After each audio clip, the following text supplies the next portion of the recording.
né? Aí quando termina aquele entrevero, Aí que começa o que o criminoso faz? Exatamente, o criminoso pega o celular, liga para a associação de moradores, ou bate diretamente na casa do morador e manda todo mundo descer para o asfalto com cartaz protestando contra a polícia. Exato. Quando isso acontece, aquela ação, ela sai do nível tático, ela vai lá para um nível político, porque, não é isso? Sai da dimensão física. O ID atuando. Exato, o ID atuando. Sai da dimensão física e vai para a dimensão informacional, porque aquilo ali vai inundar a internet, vai inundar a televisão, não é isso? Aí então, vem as ONGs e a pressão. Aí são as ONGs, etc. Então, aí vem um político falando, batendo na polícia. Então, assim, exato. Aí começou então, assim, a guerra. A informação, ela não só permeia tudo isso, e atuando como um catalisador, mas ela e alavanca tudo isso, como ela também potencializa tudo isso. Então, enquanto a nossa visão tradicional, a nossa cultura, a nossa perspectiva tradicional, aquilo que a gente sempre esteve focado, que dava certo lá no século XX, de ficar usando a força, ela acaba tendo um resultado até um certo ponto. A partir dali ela não é mais eficiente quando ela não passa a ser contraproducente, entendeu?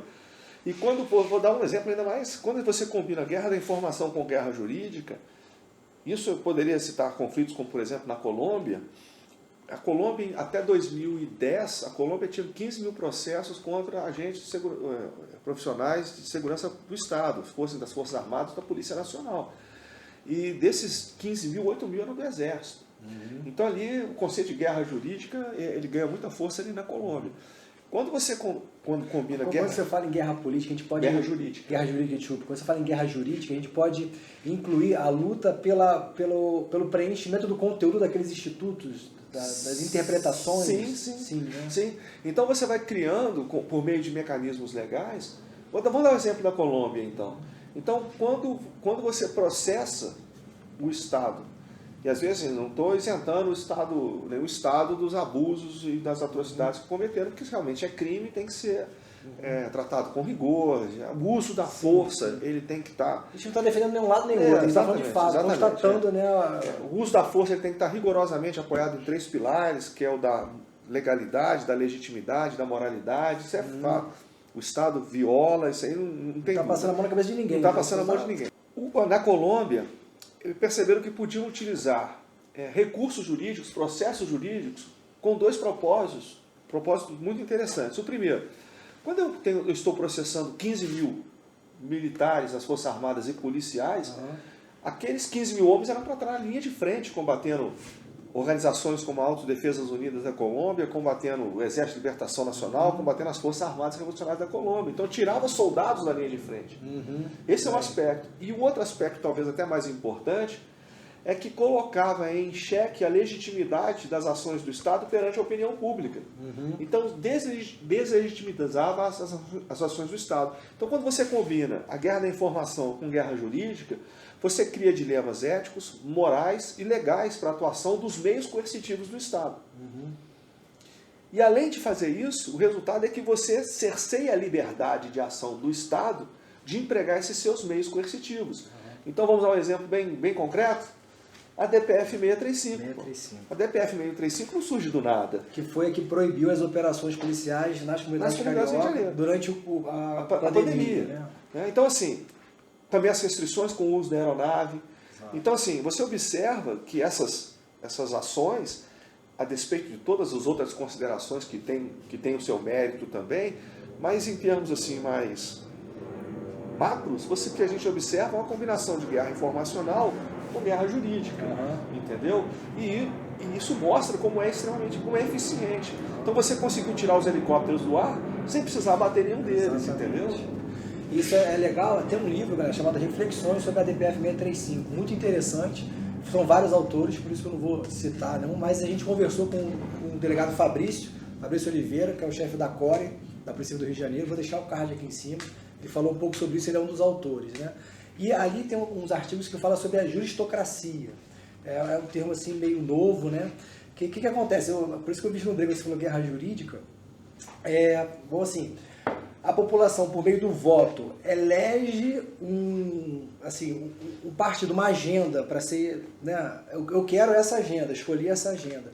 só que por meio de ONGs e várias outras entidades ali, correm por fora, ajuizam ações, né, diretas de constitucionalidade e tal, e por meio dessas ações começa-se a fazer políticas que são políticas públicas, que não deveriam estar sendo feitas pelo judiciário, né? Então, tá aí... existe uma série de ferramentas, né? Então, foi o que eu falei, só que você processar aquele agente, você já está fustigando, né? Nessa dimensão, nessa perspectiva jurídica. Então, assim, mas, por exemplo, quer ver uma outra coisa interessante? É o uso da migração como arma. É um conceito chamado migração coercitiva planejada. Caraca, então, olha que negócio interessante. Durante a Guerra Fria, acreditava-se, né, existia uma hipótese, né, que as forças do Pacto de Varsóvia, elas iriam pressionar, invadir a Europa Ocidental. A grande hipótese ali, né, que acreditavam que seria a hipótese mais plausível, seria uma grande invasão de blindados por uma cidade na Alemanha chamada Fulda, né, o tal Passo de Fulda. Será que você conta aqui, não conta? Fala um pouquinho. Mas aí o que acontece? A Rússia nunca atravancou a Europa Ocidental ali pelo Passo de Fulda, né? Mas hoje, por exemplo, a Rússia quer dar uma pancada na Europa, por exemplo. Vou colocar aqui um quadro imaginário aqui. Não tanto imaginário, vamos colocar um quadro aqui. Não vamos imaginar a situação. Aqui. Ela autoriza o governo de Bashar al-Assad em Damasco a lançar uma ofensiva no norte da Síria.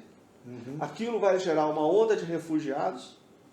Aquela onda de refugiados vai pressionar ali as fronteiras da Turquia e vai afluir para dentro da Europa. Então, eu estou utilizando aquelas... Cuba fez isso, né?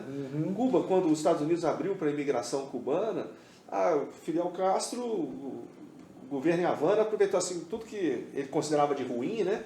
Bandido, marginal, etc., mandou para lá, etc. Sim. Então, assim, a utilização de refugiados... Né? Lembrar o filme do Al Pacino, que é justamente isso, né? Scarface, né? Scarface, exatamente. Scarface, é justamente isso. Vale a pena. Então, assim, o que acontece?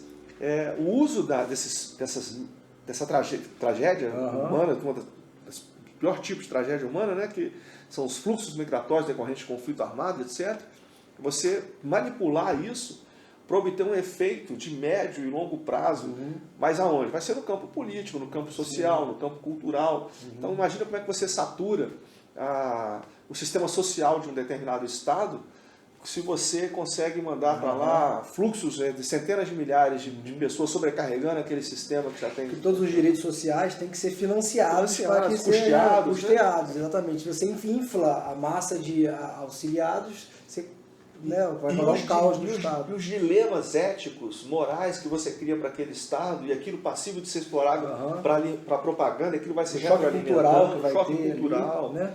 E aí você fica aí falando, né, eu sou contra muros e tal, trancado na sua casa, aí sem nem saber, né, sem nem nunca ter ouvido falar disso aí.